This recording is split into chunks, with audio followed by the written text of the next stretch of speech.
और पिछले 6 वर्ष के अंदर आपने देखा होगा किस पारदर्शी तरीके के साथ, क्योंकि हम लोगों ने पहले ही दिन इस बात को कह दिया था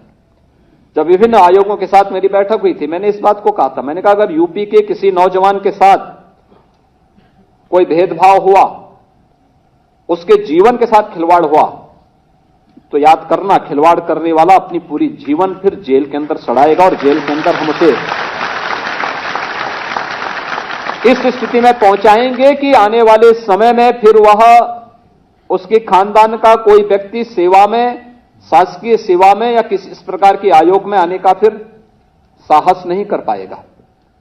और मुन्ना भाई जाते थे पहले सॉल्वर के रूप में, इनका भी अब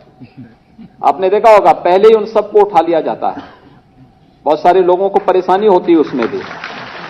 लेकिन अब जैसे युवाओं को उस समय आंदोलन करना पड़ता था 17 के पहले, धरना प्रदर्शन, दुर्भाग्य से कुछ युवाओं को आत्महत्या तक करनी पड़ी थी, क्योंकि चयन की प्रक्रिया पारदर्शी नहीं थी, ईमानदारी पूर्वक नहीं थी,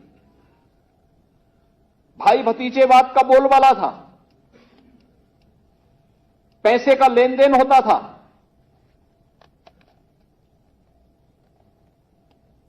कुछ लोगों के घरों से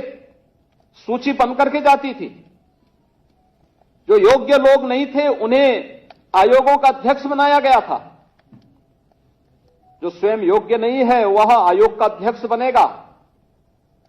तो आयोग की कार्य पद्धति पर प्रश्न खड़े होंगे ही। हर एक विभाग में पद खाली पड़े हुए थे।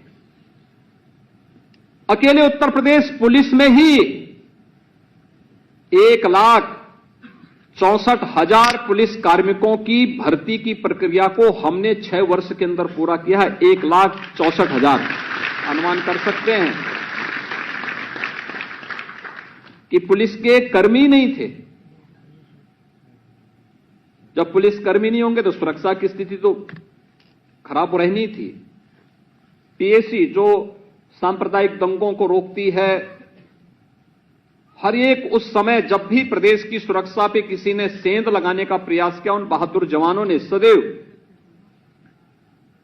अपनी जान की परवाह किए बगैर प्रदेश की सुरक्षा में सेंध नहीं लगने दिया। 54 कंपनियां पीएसी की समाप्त कर दी गई थी,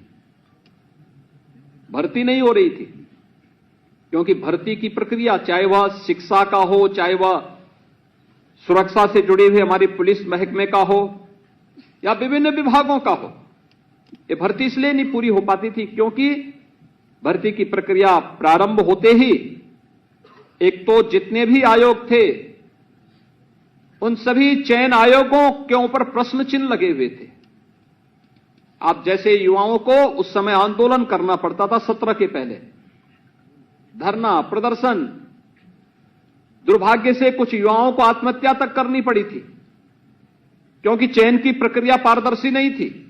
ईमानदारी पूर्वक नहीं थी, भाई भतीजेवाद का बोलबाला था, पैसे का लेन देन होता था।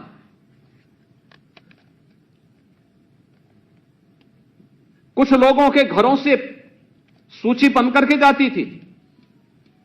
जो योग्य लोग नहीं थे उन्हें आयोगों का अध्यक्ष बनाया गया था। जो स्वयं योग्य नहीं है वह आयोग का अध्यक्ष बनेगा तो आयोग की कार्य पद्धति पर प्रश्न खड़े होंगे ही। और पिछले 6 वर्ष के अंदर आपने देखा होगा किस पारदर्शी तरीके के साथ, क्योंकि हम लोगों ने पहले ही दिन इस बात को कह दिया था जब विभिन्न आयोगों के साथ मेरी बैठक हुई थी। मैंने इस बात को कहा था, मैंने कहा अगर यूपी के किसी नौजवान के साथ कोई भेदभाव हुआ, उसके जीवन के साथ खिलवाड़ हुआ, तो याद करना खिलवाड़ करने वाला अपनी पूरी जीवन फिर जेल के अंदर सड़ाएगा और जेल के अंदर हम उसे इस स्थिति में पहुंचाएंगे कि आने वाले समय में फिर वह उसके खानदान का कोई व्यक्ति सेवा में, शासकीय सेवा में या किसी इस प्रकार के आयोग में आने का फिर साहस नहीं कर पाएगा। और उस समय जब कार्रवाई प्रारंभ हुई, आज आप देखते होंगे उत्तर प्रदेश देश का एकमात्र ऐसा राज्य है जिसने अपने यहां चयन की प्रक्रिया में पारदर्शिता के साथ साथ जब कहीं कोई टेस्ट भी होता है तो जो मुन्ना भाई जाते थे पहले सॉल्वर के रूप में, इनका भी अब आपने देखा होगा पहले ही उन सबको उठा लिया जाता है। बहुत सारे लोगों को परेशानी होती है उसमें भी, लेकिन इस प्रक्रिया के लिए आवश्यक था कि उत्तर प्रदेश के नौजवानों को हम एक स्वच्छ और पारदर्शी तरीके के साथ, स्वच्छतापूर्ण तरीके के साथ उसकी योग्यता के अनुसार शासन की विभिन्न सेवाओं में स्थान दे सके। जो उत्तर प्रदेश का नौजवान पहले अपनी पहचान के संकट से गुजर रहा था, उसकी इच्छा होती थी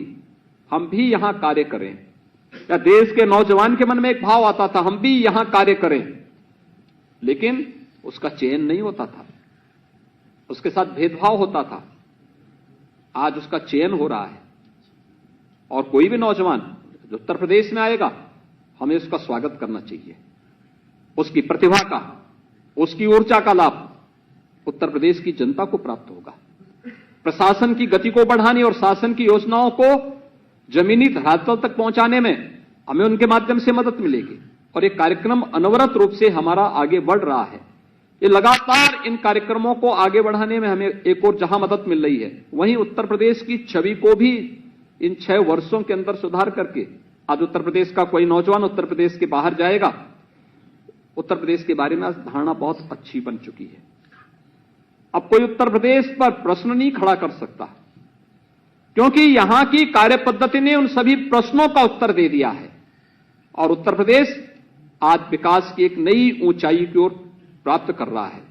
हंगामा टाइम्स की तमाम खबरों को देखने के लिए हंगामा टाइम्स को सब्सक्राइब कर लीजिए और बेल आइकन दबा लीजिए। अगर आपको यह वीडियो अच्छा लगा हो तो लाइक बटन प्रेस कर अपनी प्रतिक्रिया हमारे कमेंट बॉक्स में देना मत